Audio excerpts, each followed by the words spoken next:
I don't know who you are, but welcome to the Irish Photography Podcast. Sit back, relax, and listen about cameras, gear, settings, stories, and all things photography.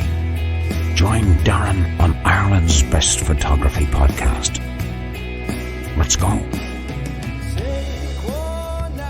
And you're very welcome to episode 142 of the Irish Photography Podcast. My name is Darren. I'm your host this morning. So I'm actually recording during the morning, and normally I record in the evening, but I've got somebody with me who I'm very, very happy to have back on the podcast. It's been a couple of years since he's been on, and without any further ado, welcome back to the Irish Photography Podcast, Maz Peter Iversen.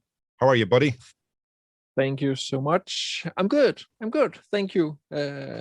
Well, I'm working.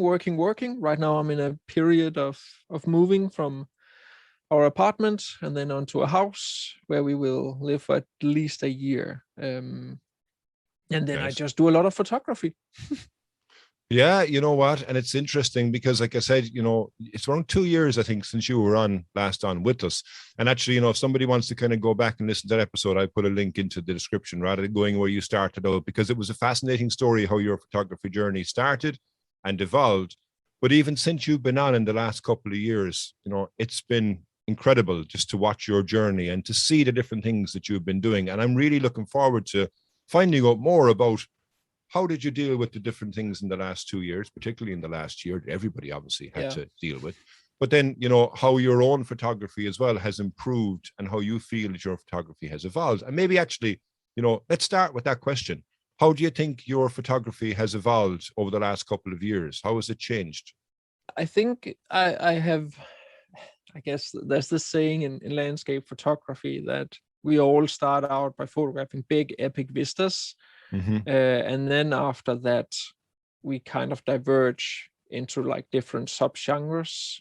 Some go more into the abstract stuff, while others maybe go into some more black and white. Some go into only woodland photography. And I think that since we are talking about the past 2 years, I have definitely found out that I really love photographing in woodlands. And not necessarily like big epic woodlands like the redwoods in the US, even though they are impressive. But even so, just like in my own neighborhood, and literally in my own neighborhood, like a few kilometers from where I've grown up, where I've lived. So I really enjoy that. I have that kind of diverged. Well, I have different things I like to do. I still love photographing the big epic vistas from Iceland and the Faroe Islands. But then I also really enjoy photographing, I wouldn't say the intimate details, but the more calm landscapes that I have here in Denmark. And I enjoy both things. And by doing both things, I would say I kind of like, when I get a little bit tired of photographing big epic vistas, I can always do the other stuff. And then when I get a little bit tired of photographing the more calm scenes, I can go back and photograph the big epic vistas. So in that way, I'm not like burning out.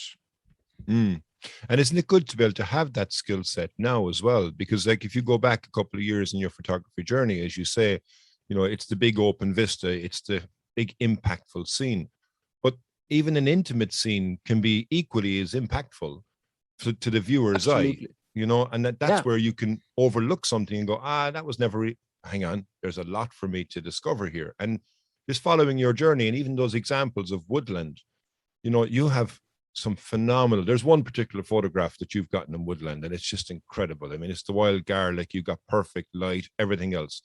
That's not a big, wide open vista, but it's an absolutely gorgeous image.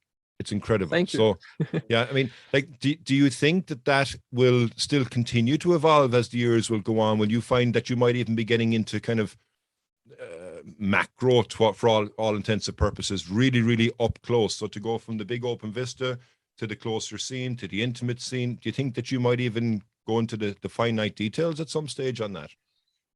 I hope so. It's always nice to become passionate about something else. Right now, the big passion is definitely photographing Denmark from a more, dare I say, natural or realistic point of view. I kind of feel that when I go to Iceland and the Faroe Islands, I get into this fantasy universe because it's so foreign to me. It's very exotic. If I go to England or Britain or even Ireland, I would go into something which inspires me from a fantasy universe or from a historical point of view. Whereas photographing in Denmark, because I am used to it, it's my backyard, I have a tendency to prefer to photography that edited in a way which is more realistic to look at. Whereas I don't really care too much about realism when it comes to my travel photography.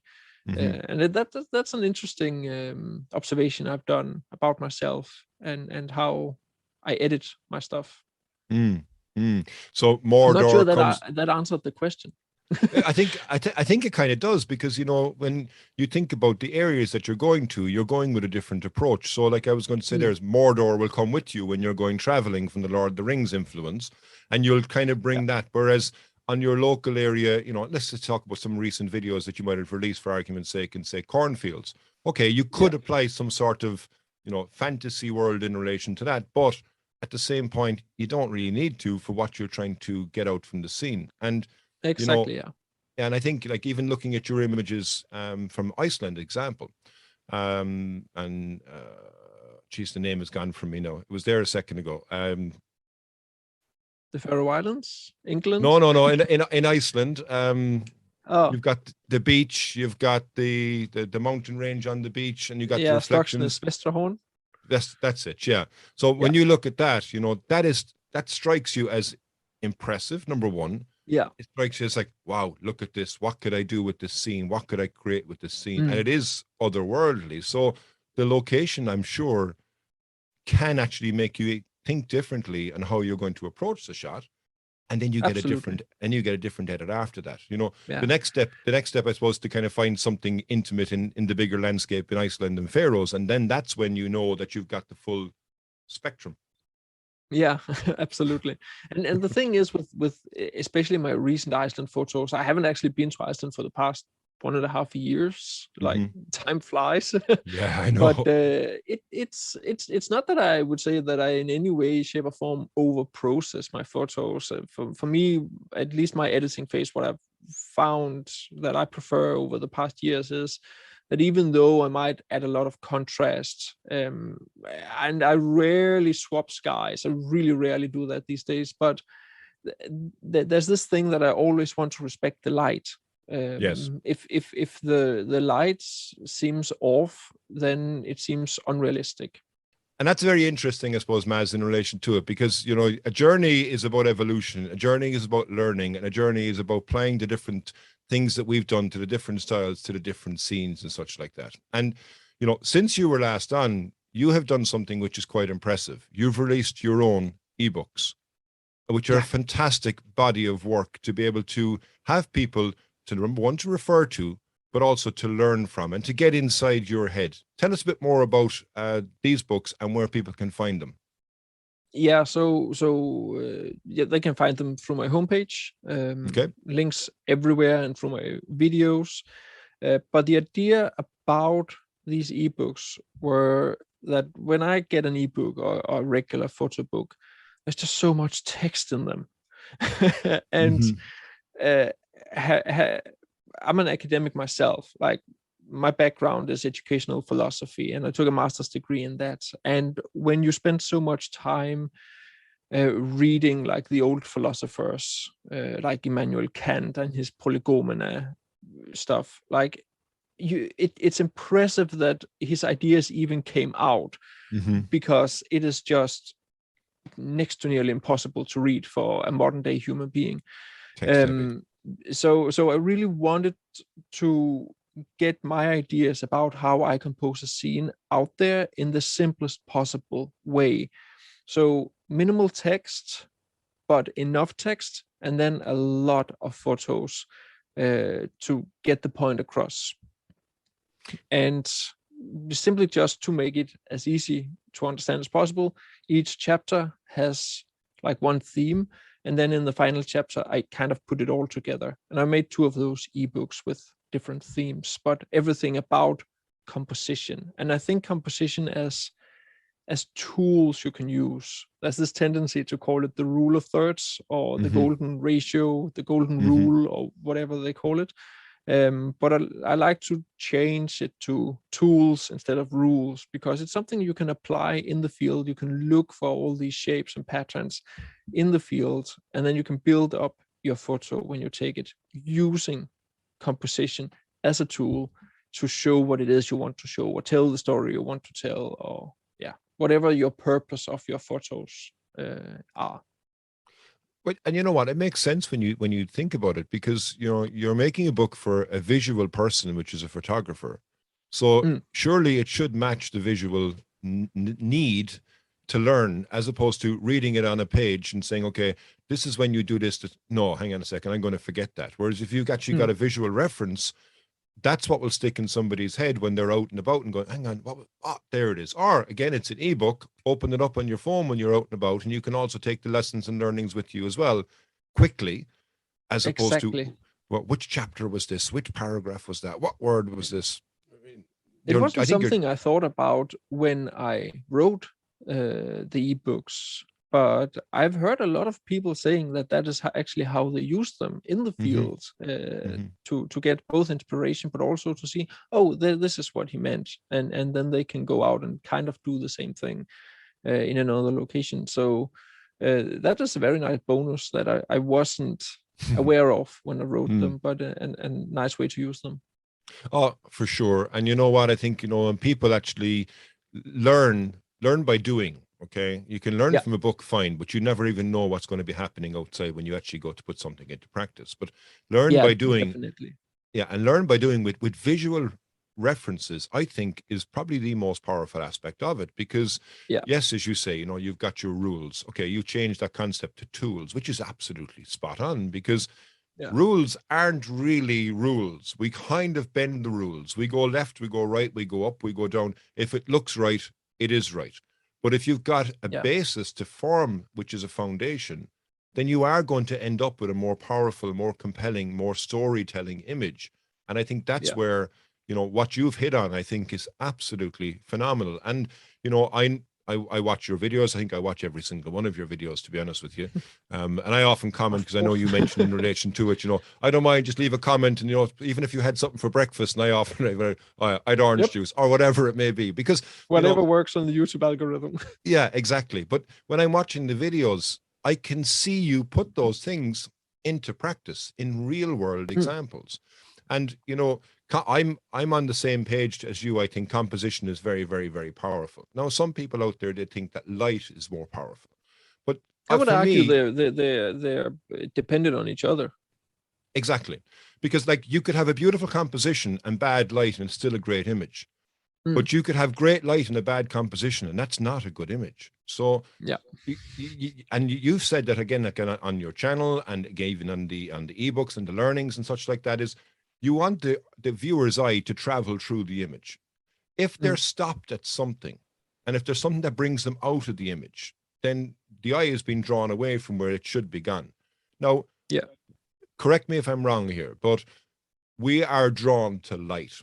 So we will look at the brightest part of the image. So if the brightest part of the image is something that isn't appealing, then you have to compose the image to make it compelling in that way, because light isn't going to be enough. I would argue, because I have found that over the years, it can be a little bit misleading to say that we are drawn towards the brightest part of the photo.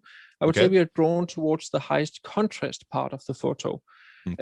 Because if our photo is high key photo, then obviously the background or whatever is bright. It is not really where our eyes will go. It will go to the subject, which is probably darker than the background.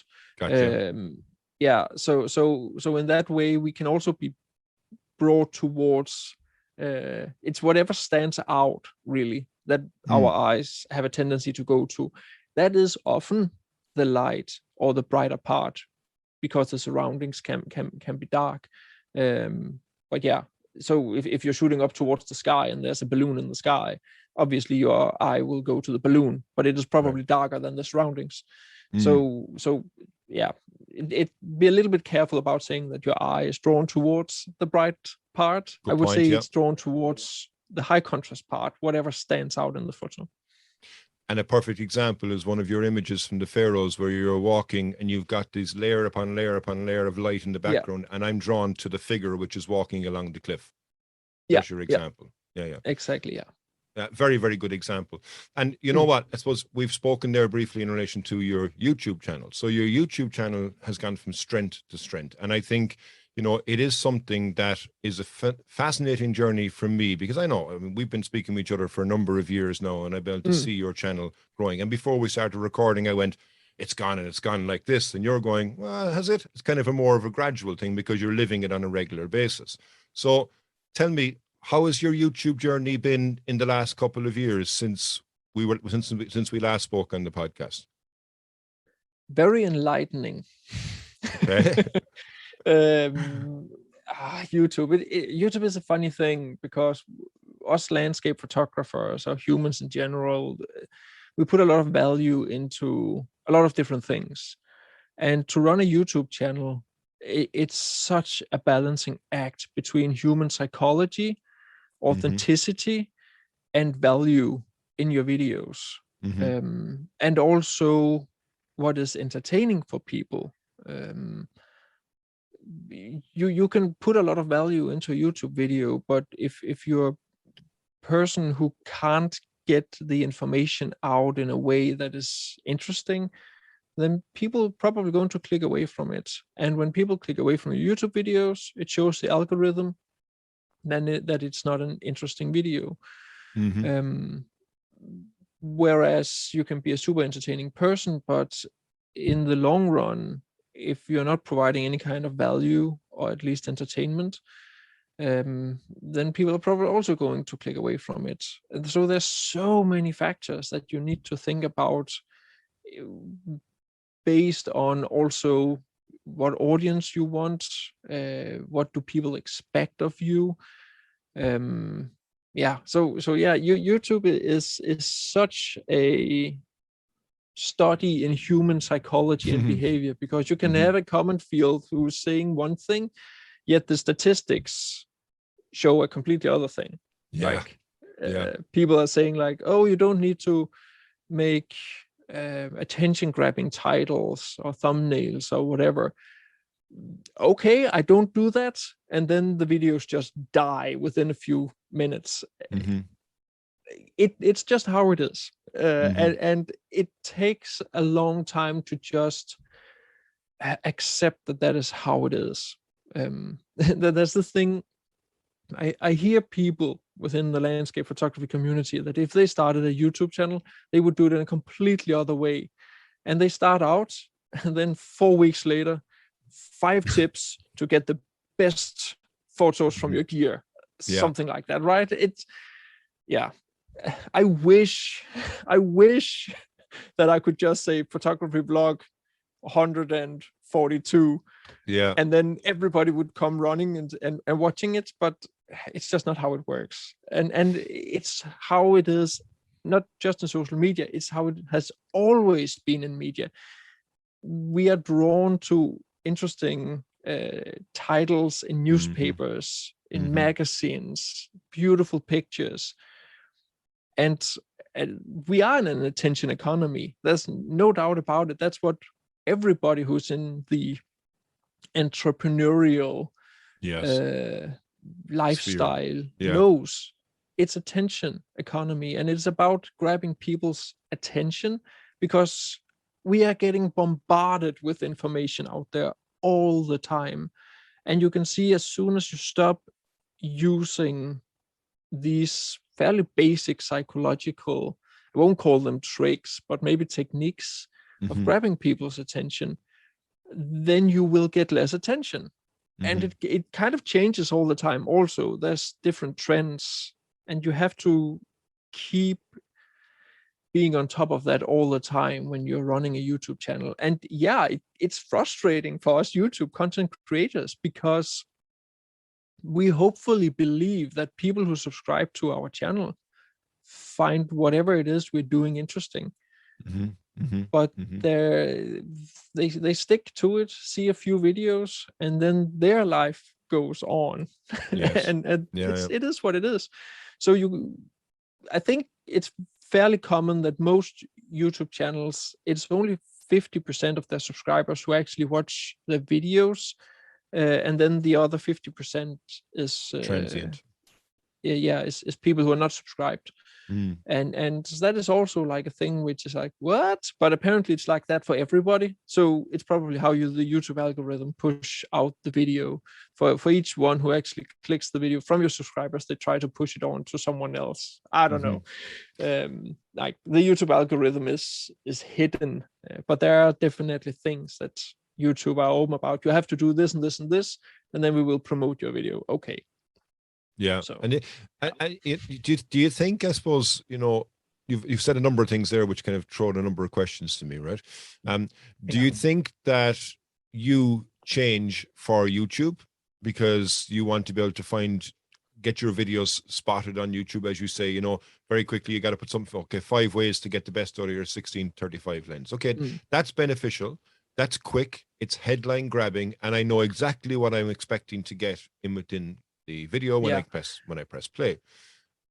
And then on the flip side to that is, you say, okay, you'd love to be able to make a video which is vlog number 142. That's it, no more. But when you've got that split second of somebody who's going to get a flash of this thumbnail up on their feed on their phone or their tablet or their computer, you kind of, as you said, there's nothing new for YouTube here. This is like newspapers. This is headlines. Back in the day before there was newsstands and stores, you had people selling papers on the street and they were shouting the headline to grab the attention, to go, there's the news, go read it. And I think YouTube is pretty much exactly the same as that. So like, do you find that you kind of have to kind of go around that in that mindset to say, this is what I want to achieve, this is how I need to present it, this is how somebody is going to be able to see it, and then you got to do all the things, as I know myself, on the background of YouTube to make sure that you get all these things done so that YouTube picks it up. So it's a lot of work, but it's quite rewarding, I imagine, then when you nail something, because the feedback is, wow, Maz, thank you so much for this. I've learned so much. Thank you for that. I've learned. I never thought of this, or whatever it may have been. So you're kind of evolving, but you're evolving for the good of your audience, I think, more so. Yeah. Yeah, it definitely, it's really, really rewarding when you see something that takes off and people are very happy about the product that you have presented. And you're absolutely right that there isn't many ways, like a checklist of things that you need to think about when you do your YouTube videos. Well, I'm not sure how many YouTube videos I've made by now, 250, 300 or something like that. So you kind of get used to that way of thinking. And in regard to, does it change me and my approach to things? It's something I'm thinking very much about and I'm very aware about. And I try not to make it change my photos. Okay. I don't care too much about how I build up the video in and of itself. For me, the photos have always been the biggest priority, and I can always I've found that I can usually build an interesting video around a photo, no matter if it's a Milky Way photo, it's a Northern Lights photo, or if it's a calm woodland photo. Gotcha. But again, there is like a checklist. I try to make sure that whatever it is I'm putting into the video or what it is I'm doing is something that I find interesting. If I don't find it interesting, then I scratch it. So I see my work as, is this actually interesting for myself to do? If it is, check. Is this a video that will do well on YouTube? If it's not, okay, how can I change the factors for me to actually enjoy going out and doing that YouTube video? The biggest struggle, I think, for all YouTubers is finding a title and a thumbnail which makes people actually click the video, because I am confident that my videos are of such a quality that they will look through it and enjoy it. And then it's just about figuring out how to actually present it so that people want to click on it. Because if they don't click on it, they don't watch it. Yeah, for sure. And that is where I sadly had to. I started my series there called Tales from the Forest, and it just performed worse and worse and worse. And I even started making a series called Photographing Denmark, where I wanted to put it into this series format so that this is the start, and then there's different episodes through it. But unless I make an interesting title, then people are just not watching it. And obviously you want to have your videos out there. You want to show your photos. That's kind of the point of having a YouTube channel. Also, it's my living. My income depend on it. So if I only get 10,000 views from a video versus like a magnitude of 100,000, I can see it on my monthly salary. I can definitely see it. So on the one hand, yes, it is what it is. Like the happy amateur doesn't have to think about all these factors, but when your income depends on it, it is something you need to think about. And if you don't want to burn out, you need to be very self-aware about what is actually interesting for you to photograph and to video. I'm watching some of the other YouTubers and landscape photographers, and it's interesting. Let's just take Thomas Heaton for an example. Like he says, he constantly struggled during summer. And it's the worst time of year for him to photograph. I love it. I absolutely love the photographing during summer, and especially here in like August and September before autumn color sets in. That's my favorite time of year to photograph. There's a good chance of photographing the Milky Way. It's dark enough for that. It looks beautiful. We get a lot of fog in the mornings. I don't get that overly dramatic forest color with the orange and yellows and reds. It is much more calm, and yeah, I just prefer that. And then we have heather, of course, lots of heather, and for me that is my favorite time of year to photograph, most definitely. And you've mentioned a couple of things there which throw up a number of questions. I won't go into all of the questions that came to my mind in relation to it, but one, I suppose, is this. You've got the different seasons, of course, and we all have our favorite season that we like to take photographs during or on. The challenge I have with summer from my own personal point of view is I'm a seascape photographer, and that's it. I mean, okay, I'm a landscape photographer, but I prefer to be by the sea. That's where my heart and my home is. The sea, typically you get calm conditions, so you don't get much movement in the water. So you are kind of limited to what you can do from an action point of view. So you say, okay, I keep my eye out on the weather and I look if there's going to be swells in the Atlantic. And there is, okay, there's a 4-meter swell. I'm there because it breaks from the norm. But you also have to find areas that you enjoy to go taking photographs in. And the woods for me in the summertime, it's just too green. Okay. But there's still things that you can take. I learned this last year in the first lockdown that I was forced into going to a woods, which is just over here. It's 100 meters from my home.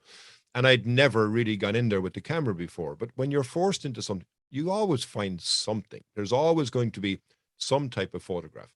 But I think the dichotomy there is, do I like this photograph? Yes. Will my audience like this photograph? Maybe. Okay, does it deserve a video? When the reality of the situation is, in my opinion anyway, and I think it's similar to you from what you said, but it's about getting out. It's about getting the practice. It's about just trying your hand at something different. It doesn't always have to be a banger. It's about telling the story. It's about telling the journey that you've gone on. And that's something that I'm one of those happy amateurs. I mean, I've got my YouTube channel, but I do it because it's a passion project for me. But I do know that if I was in your shoes, I would say, okay, am I going to do something for me, or am I going to do something that is actually going to get somebody watching, which is effectively going to turn into revenue? And if you don't release, and I think this is what Thomas was mentioning, is that if you don't release on a consistent basis and you have that gap, then the algorithm goes, okay, no content from this, you're back down.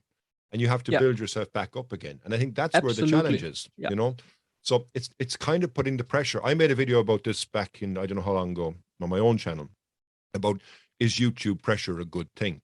Because everybody needs something to kind of give them the kick in the backside to keep them going. Yeah. Right? One from your point of view could be, okay, if I don't keep going, then I have no money. So I have to make sure that I'm keeping my revenue going. The other side does help to get out and get those photos. Like exactly. Summer mornings, it can be hard to get up at this time of year out of bed in the mornings. Like getting up at 5, it's not fun. It never was. But when you're out, when you've just like, if you haven't gone to bed at like 2 a.m, but maybe a little bit earlier than usual, when you're actually out there and the only thing you can hear are the birds. Yeah. And all other sounds are completely suppressed because it's foggy. That is absolutely magical. Yeah. And I love it each time. Yeah, I may be tired the rest of the day, but I'm just sitting and editing a few photos anyway. So it's not like I have to be super up on top all the time. So yeah, making those YouTube videos. I have a YouTube video coming in a few weeks where I got up early in the morning because I wanted to catch this morning fog. And it was such a small scene, but it was very, very close to where I've grown up. So the photos I got from there, already now, one of them will probably be my favorite photo of the year. One of them.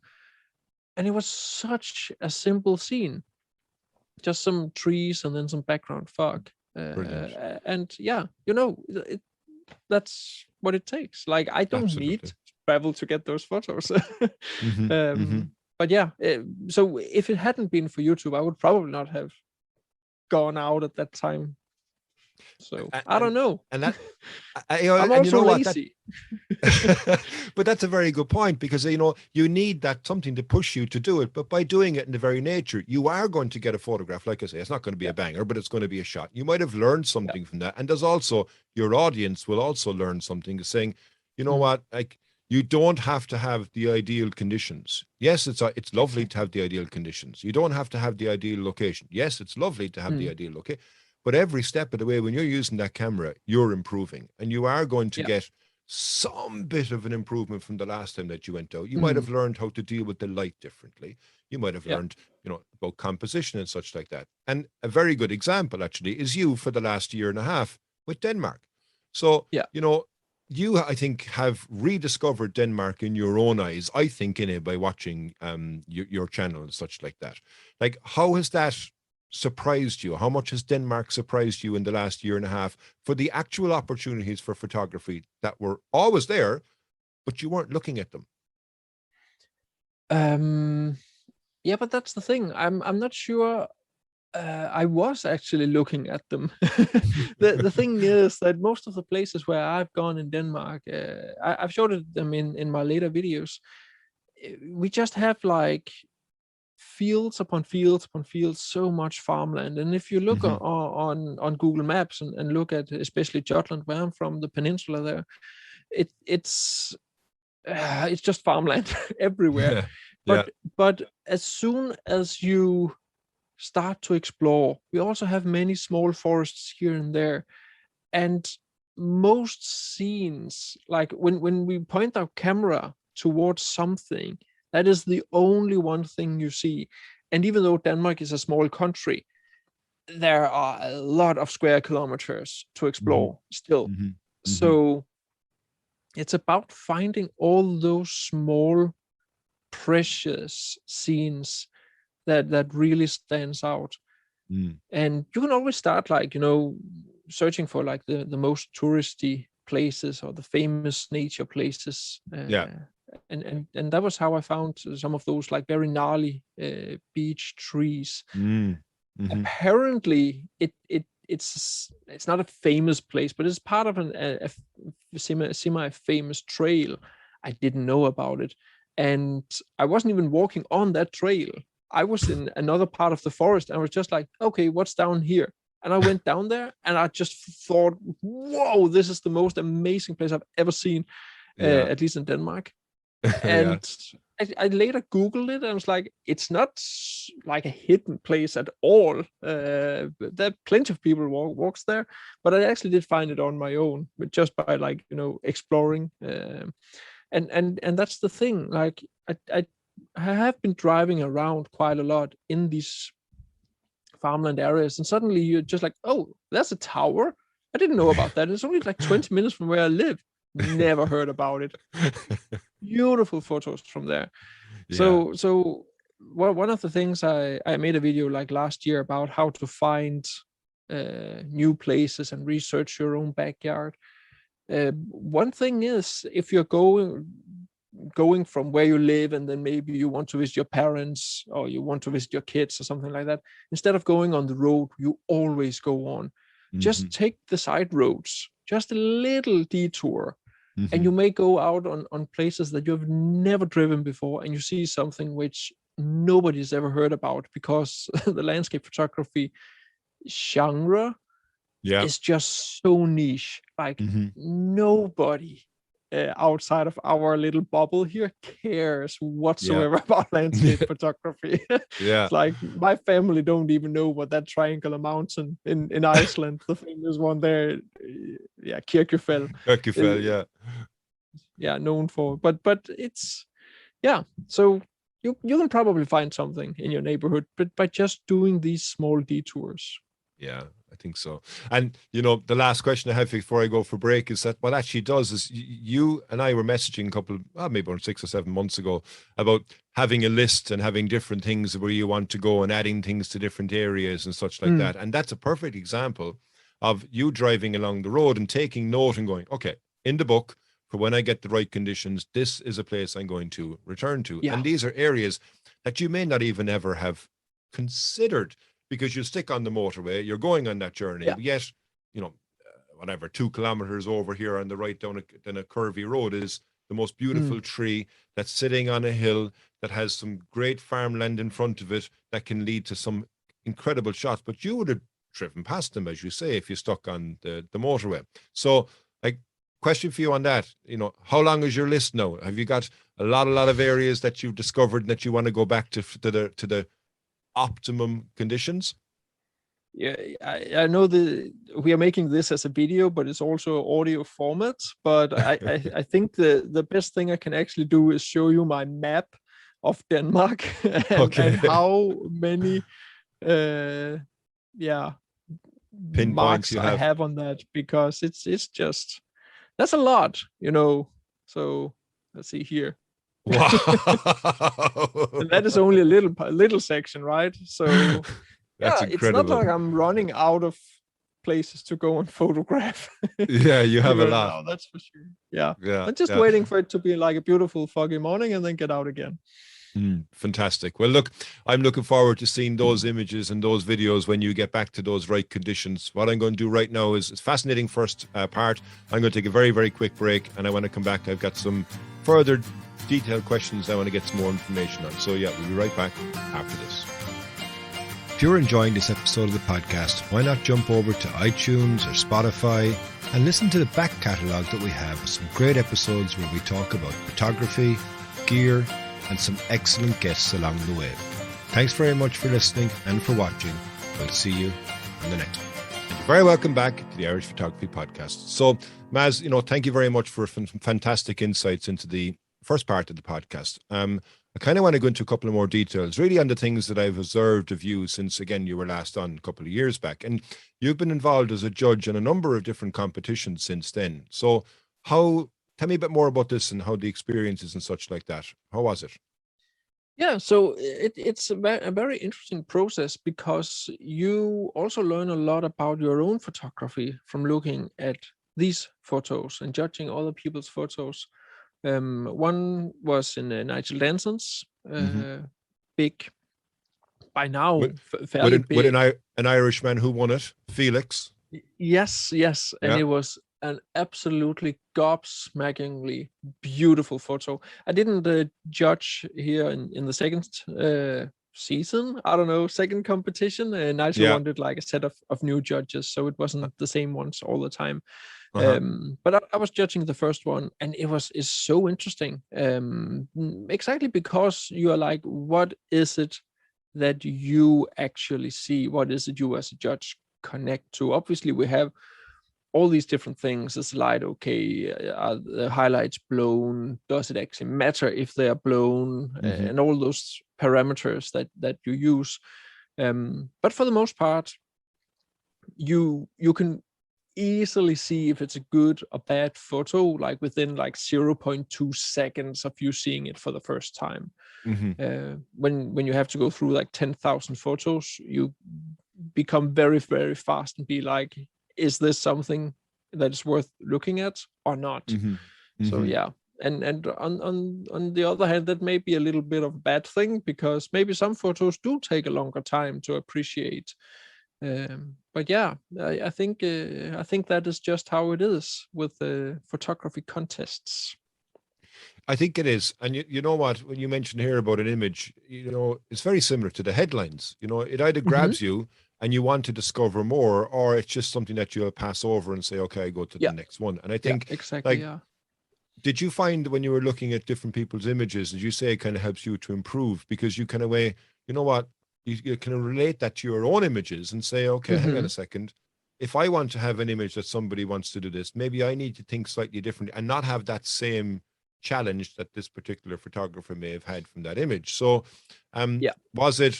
was your own personal preferences and style, do you think, influenced by what you saw, or was your own personal preference and style influencing you in what you were looking or what you were seeing within the image to kind of correlate the two together?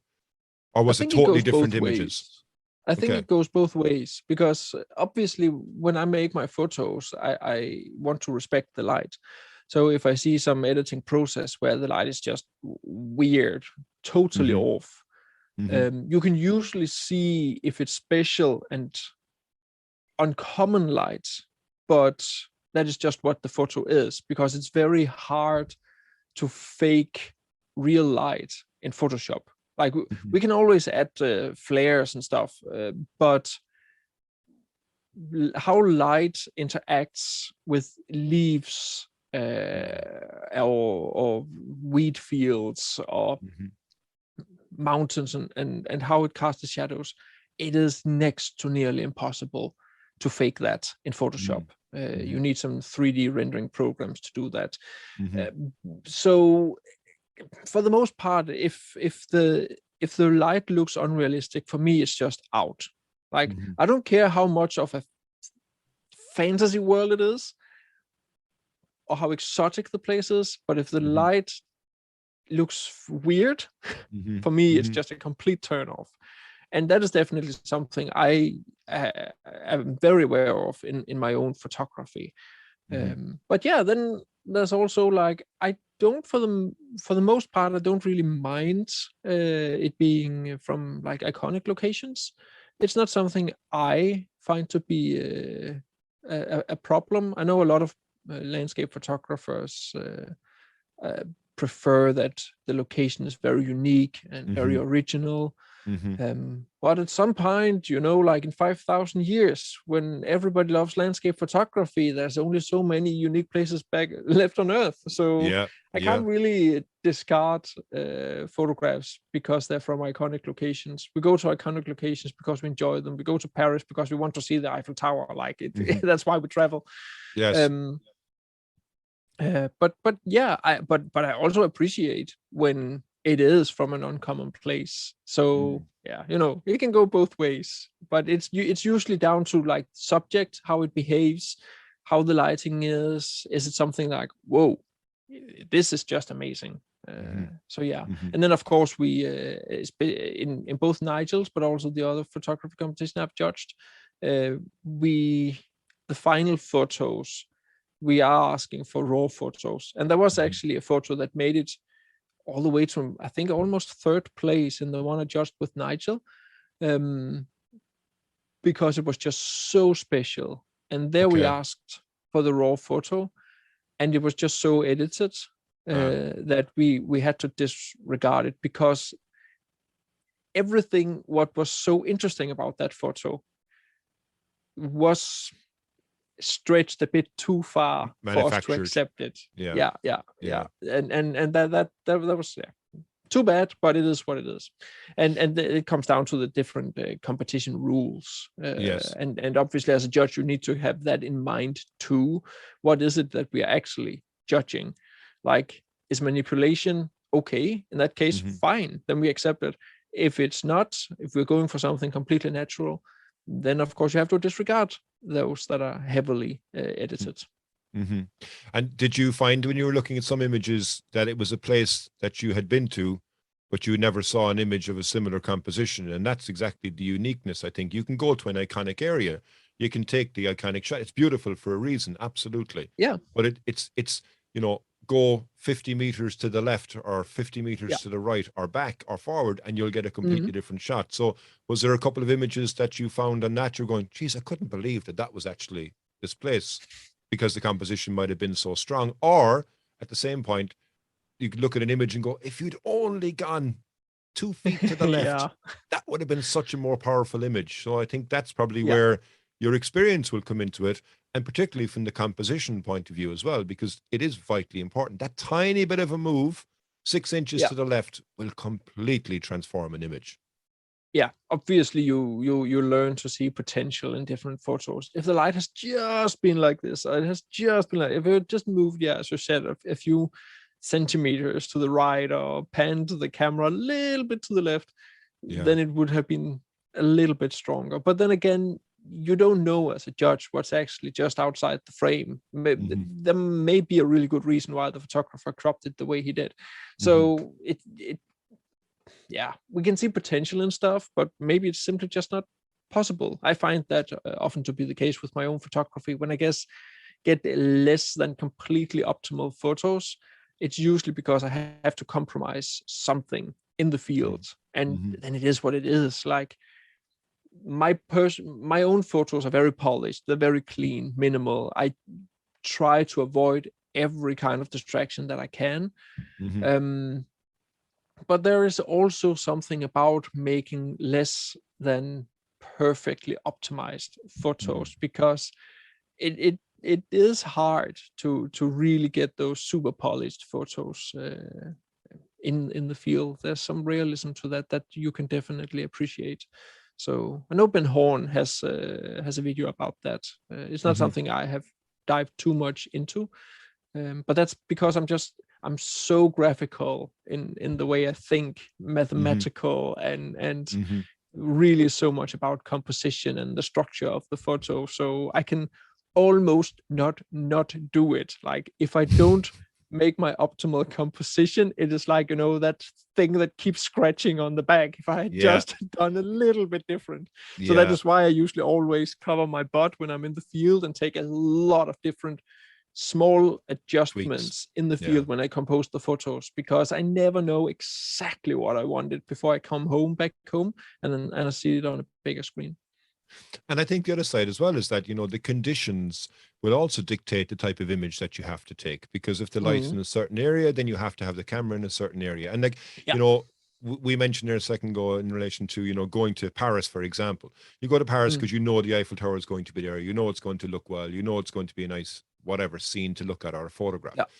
For me, the sea is something that I love, because every photo is unique, because your wave is going to be in a different position. It's going to flow differently. And an image of yours, actually, I think it was on Vesterhorn. I think when you were on a trip with Nigel, actually, and there's an image that you've taken there, you were on the rocks, and there's a breaking wave. It's coming in over the top of it. The dynamicness of the image is incredible. You've got this mountain range in the background, but it's the wave is what really drags me into that image. And that's why I think about utilizing the conditions, utilizing the scene, and using the actual water as part of your composition to bring your eye through that image and the whole flow. So if you aren't in that position, like I've often said before, if you're a seascape photographer and you're not getting wet, then you're a coastal photographer, because you're on the cliffs, you're not a seascape.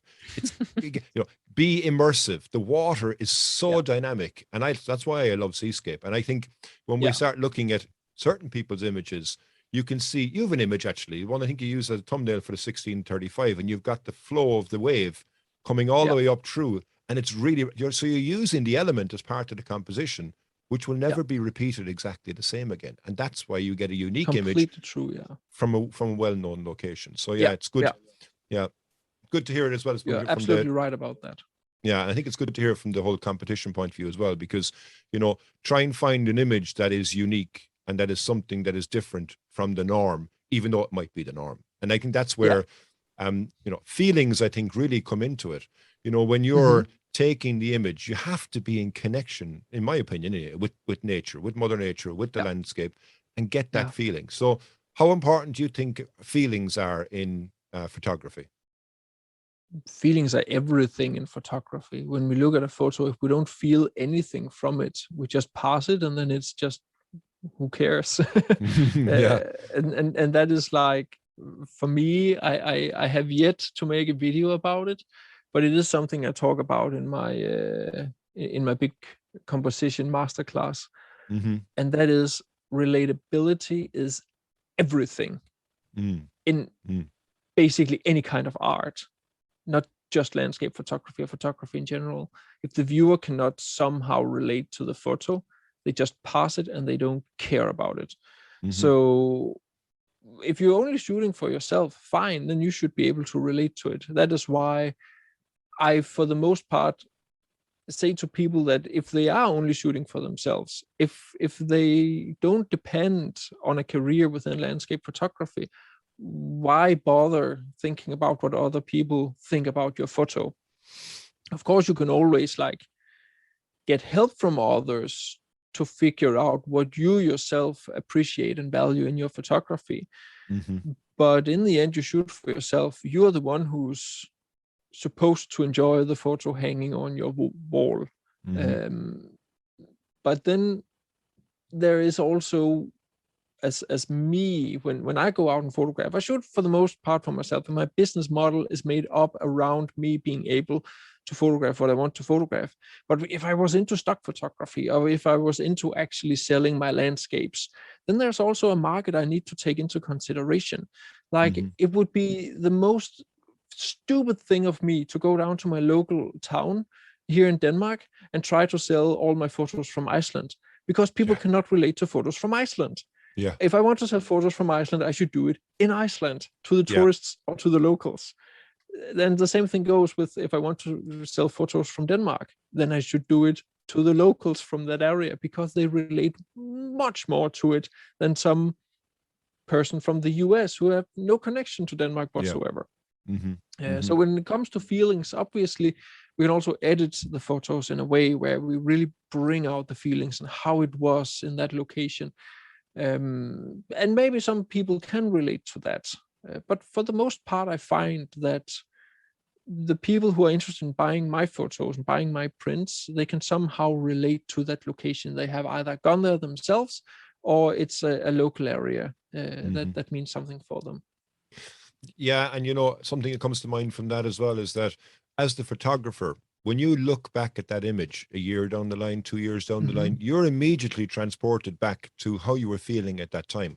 Was it warm? Was it cold? Was it windy? Were you comfortable? Were you in a rush? Were you nice and relaxed? And for the viewer to take that image as well, they're not going to have the same feelings that you had, but they may do, because it'll remind them of certain time that they may have been there, or they may have seen that, and it floods back memories and feelings from that point of view. So I think visual photography is a visual skill. It's like painting as an example. Okay, so I could take an image and I go, that's my best image, and you may not like it because you've got no connection to that. Whereas I could have an image, and I could have an image, and I go, it's meh, and you go, no, that's an absolute phenomenal image, because it appeals to you for whatever reason. So there's the photographer's feelings, and there's also the viewer's feelings. And I think the winner is when the two are aligned in the middle, and that's when you get an absolutely incredible image, I think, overall. Yes.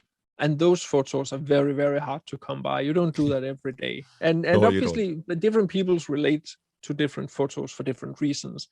In my recent video about rural photography, in the end, I showed 2 photos of the completely same subject, almost same composition, but and the weather was almost the same, but the lighting was very, very different.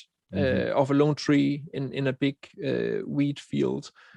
And I have asked, when I put it up on Facebook, I put it up on Instagram, And I've even put it in my Instagram stories where people could vote which one of them they like the most. I put it into like a forum for Danish photographers, and it is next to nearly 50-50 with which one photo people like the most. Yeah. And it is so interesting to hear their reasons for it, because there is like a really great composition is one of them with the tree in the lower third. That's a classic rule of thirds build up, but the tree in the lower left, and then a little cloud in the upper right of the intersection points.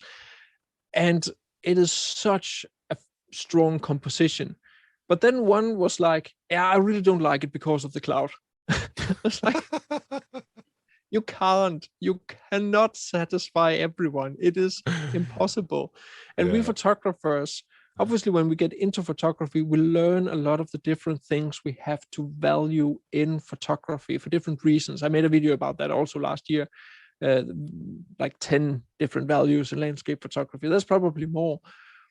And we are just different human beings. Like, we have different backgrounds, we value different things. Like, some photographers, they don't give a rat's about touristy travel landscape photographs, which I'm doing a lot, whereas they only value it if it has some kind of like environmental impact or value behind it. So yeah, it's different. I'm not sure what you asked about again. I completely forgot. No, but that was exactly it. I mean, the importance of feelings and the difference that people can have in it. And it's interesting you say about the, putting a poll up on Instagram. I saw that poll. I voted for the one that had the light, and because it was brighter for me. And then I know even I've done similar on my own Instagram where I might have two images and I go, I'm not sure which one I prefer. I'll put it up there. It's 49-51. Always. It always blows me away, because I kind of go, okay, what should it be? And also, I've taken some ideas actually I've seen you do in the past, is, which thumbnail should I use for my next video? And I get 50-50 again. And I'm like, why did I ask? Because I'm in the same position as I was beforehand, that kind of way. So but I guess that's exactly why we ask about it, because we have arguments for both. Right. For both. So I guess it's the same, because I do the thing with the thumbnails too. And sometimes it's like 70-30, but for the most part, it's almost 50-50.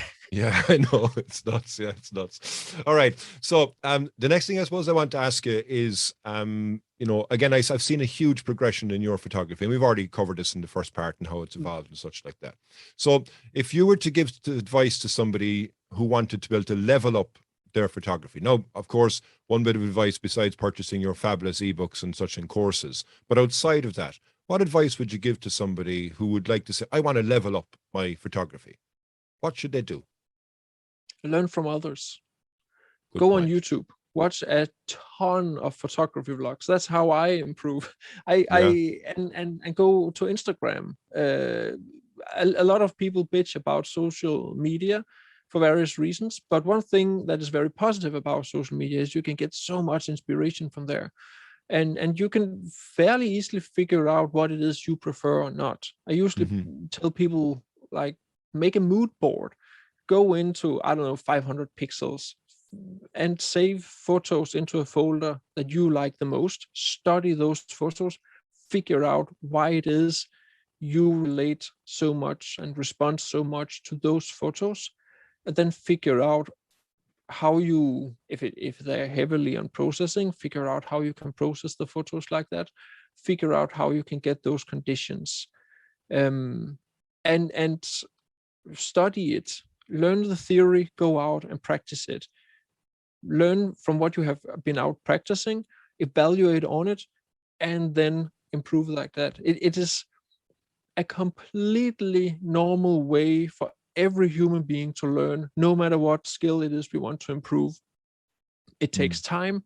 There's the theory part where you take in a lot of information, you go out, you practice it, and then you evaluate on it and take that into consideration. And next time you go out, you have learned something new, and then so it goes in a positive circle. And it takes time. It just takes time. There's this book where they talk about how top athletes, they become top athletes, or whoever who has a talent. It's called Talent is Overrated. And it basically states that whatever skill it is you want to learn, it takes about 10,000 hours, and then you master it. Obviously, there can be some physical hindrances for you. Like if you only have one leg, it's very, very hard to become the best at running 100 meters in the world. Yeah. But besides that, for the regular, normal human being, if you put in about 10,000 hours of deliberate practice, then you can become what they define as masterful at whatever it is you do. And it's the same with landscape photography. I've been doing this for full time for almost 10 years ish. So I am close to those 10,000 hours. But if people only use 2 hours a week on landscape photography, then it takes many more years. Yeah. So it's more a question about the amount of hours and deliberate practice you put into it, more than it's something you have had an interest for 30 years. Do you know what? I think the other side of it as well is you're spot on. It's fantastic advice, to go learn from others, but also go learn with others. And I think that's another aspect of it. Since again you were last on, I'd seen that you've done a number of different collaborations. One, I think not long after you were on, actually, you went to Iceland with Nick Page. And I think, being with other people and collaborating with other people, it helps everybody to improve, because you get a mind hive or a hive mind situation where you can learn from I never thought of this, and you're there in the field and they can learn from you. So like, how have you found collaborations? I know in the last year and a half, there hasn't been that many because of COVID and such like that, but how have you found, working with others and even going forward, because you've got a couple of collaborations as well that are coming up. So talk to me about your thoughts on collaborating with others. Well, it's super interesting, of course, because you get into their way of thinking. Of course, with Nick, it was the Faroe Islands. Apologies. Yeah, we had 2 workshops back to back. But obviously, when he is talking to people about how he approaches a scene, he might see something that I didn't see.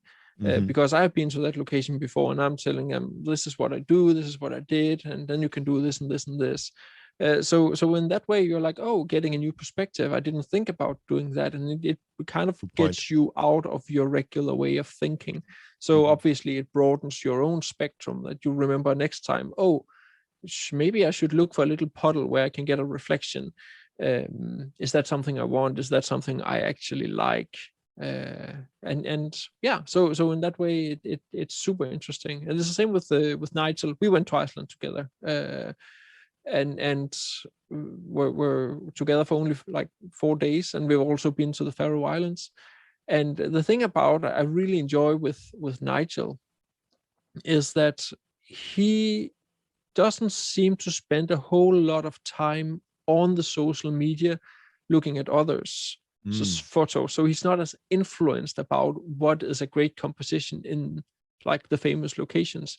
So for the most part, he actually ended up getting something which is like semi unique. It's still like an iconic location we go to photograph, but he usually get a fairly unique composition in most places. So that is also interesting to see how he works it out. And it's the same with myself. Like you go and you experiment, you try something out, you get some inspiration from one photographer who did one thing in one location, and you're like, I can apply that to this location because that is actually what I want from that location. Especially the past 2 years, we have talked about what it is, how I also have developed my own photography. But one of the things that I feel, because I've been shooting so much wide angle, that I often lose the sense of scale. And that is actually something that I really appreciate from landscape photographs, is just how big nature is. Yeah. So I have been photographing much, much more with the long lens and doing a lot more perspective compression with my photos. So you get a better sense of how big the world around us actually is. And that is something I've started to apply a lot to especially my travel photography, also a little bit to my Danish photography, but mostly my travel photography. And you mentioned it there as well, I think, about learning from others, and the best way to learn from others is in the field and on a workshop as an example. So like you go to the Faroes, you go to Iceland and such like that. So like, tell me, I suppose, overall, when we think about workshops, right? You haven't had any workshops in the last year and a half per se, but you have some that are I planned. have done one Oh, actually. have you? We did manage Oh, to get to the Faroe Islands last autumn, oh, you but it was did. just Sorry. like, it was so hard. Like it was 3 Scandinavian people, one from Norway, one from Sweden, one from Denmark, and then one guy from England who managed to get out before they closed down. So it's just like, we managed like 2 days before the workshop started. Wow, that was lucky. That was the trip I think you got actually of an image where there's a road. I think it's a curvy road. Is that what that workshop you got that image? It wasn't from that trip, but okay, we went there. Yeah. So what's coming up from a workshop point of view? What can people expect now from you over the next coming months, and hopefully when we can kind of still continue to be able to travel? So where are you off to in the next couple of months? Given that's an option, yeah. Then I haven't all the workshops that I have planned. Workshops that we pushed from 2020. So I have a week in the Faroes in the start of October with Nigel. Brilliant. And then a couple of weeks with Nick Page in December in the Faroe Islands. And then we have the Antarctica tour with Nigel and James Popsis, the big Adam one. Gibbs, and Alan Wallace, and one more. I'm so sorry, I can't remember. Thomas Heaton. Is Thomas going on that as well? Is he? No. He's running his own tour with. It's a different one. Yeah. Okay. Yeah. And hopefully I can do like a week in Patagonia for myself when I'm actually down there on the other side of the earth. That would be nice. That'd be phenomenal. And then I have one tour with Sam, a Maltese landscape photographer, to Tuscany in Italy next May. And then we have one for the Dolomites in July/August. And that's it for my plans for workshops. I have tried to tone them down quite a lot because I've actually enjoyed not having to do workshops all the time, which I did in 2019. I was in Iceland like so much, did the same tour so much, and I was at a point where it's like, okay, this is a little bit too much of the same stuff. And that was also where my passion for exploring and photographing in Denmark really exploded, because there's only so many times that you can go to the ice beach. Even though I enjoy it each time I'm actually there, it does become a little bit the same again and again and again. Like I also want to do something new and something original. Well, Iceland has given you a whole new thing now to photograph, which is the volcano in Iceland. I'm sure that's something that you have a big draw. To it. Yeah, I know. It's changing so often now. It reached the sea, I think, a couple of weeks back, I believe. So there's a whole different area. From what I know, yeah. So I mean, is Iceland something that you want to go back to for the volcano? Do you want to go do that? Well, I just saw that Nigel was up there this summer, and it's almost impossible getting to the volcano now unless you use a drone. Sadly, I would have wanted to go there earlier, but due to COVID, I hadn't got my vaccine, and I couldn't afford spending 5 days in isolation. So let's say next time. But yes, I do want to go back to Iceland. There's so many more remote locations in the West Fjords and in the East Fjords that I really want to photograph, that I haven't been to, and I really want to go with my girlfriend because she has a big interest for, like, she's studying Vikings and has a big interest for Iceland. We've both been to Iceland many times, but we never been there together. So that is actually, we wanted to do that this August here, but all sorts of like private things happened on her front, so she couldn't go. So it was just not possible. Hopefully I can do some traveling in September, but again, it depends on so many factors. It does. And you know what, speaking of, personal trips and such like that and traveling in September, I've been saying to you for years, you got to come to Ireland. So like, even from the whole coastal point of view, with mountains, with lakes and such like that, and woodlands, I think there's a huge amount to explore here in Ireland. So there's a possibility, I believe, that you might be coming to Ireland in September. Fingers crossed that it will be, because, I'd love for you to see what we have here. I'd love for you to experience the Atlantic, because I think I've shown you a couple of images there of the islands that are off the coast in Dingle, and they're absolutely phenomenal. Like you talk about, Lord of the Rings worlds. This is Lord of the Rings worlds. This is just... Ireland is very, very far up there on a list I want to do, and hopefully it will be possible. I dare not say right now, as of recording this podcast, whether it's possible, but hopefully that is, fingers crossed, that is the one thing I will be able to do this year, which is not a workshop. Fingers crossed we get you over here. So Maz, it's been absolutely fantastic catching up with you. I've really enjoyed hearing all the things that have happened since you've last been on, and you've given some phenomenal tips as well, I think, for our listeners and our viewers, because we're doing this on video as well, to be able to see visual representation of the stories that you have been telling us. So in case somebody doesn't know how to find any information on you, where can people find information on you? Well, you can just Google my name, Mads Peter Iversen. Iversen, not Iverson. And then I will just pop up everywhere, like YouTube, Instagram, my homepage. There's probably a link somewhere underneath in the description here. I will sure have links there, Yeah, so Instagram, YouTube, my homepage.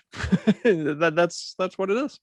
Well, I'll flood the show notes with all the different links to socials and websites and stuff like that. It's been, like I say, an absolute fantastic conversation. Thank you very, very much for taking the time to come on and talk. I know you're very, very busy, and hopefully we'll get to see you at some stage anyway, maybe in September, but if not, time will be there. Ireland will always be there, and our wild Atlantic coast will always be there waiting for you as well. So from me in Ireland to you, well, you're welcome. And we've got a phrase in Ireland. It's our native language, which is Céad Míle Fáilte, which means 100,000 welcomes. And there's 100,000 welcomes for you, no problem whatsoever. And if you're coming over, make sure you let me know in advance. I'll try and make myself available as well to kind of give you areas to go to, because I think you will be blown away by what we have in our little hidden gem here on the coast of the Atlantic, on the edge of Europe.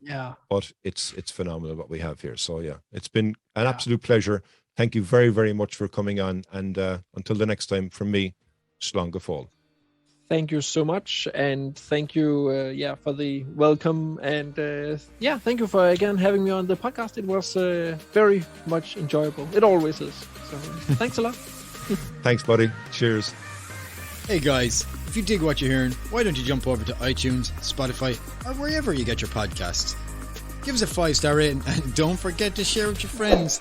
With all that done, we'll see you next week, and remember, keep shooting.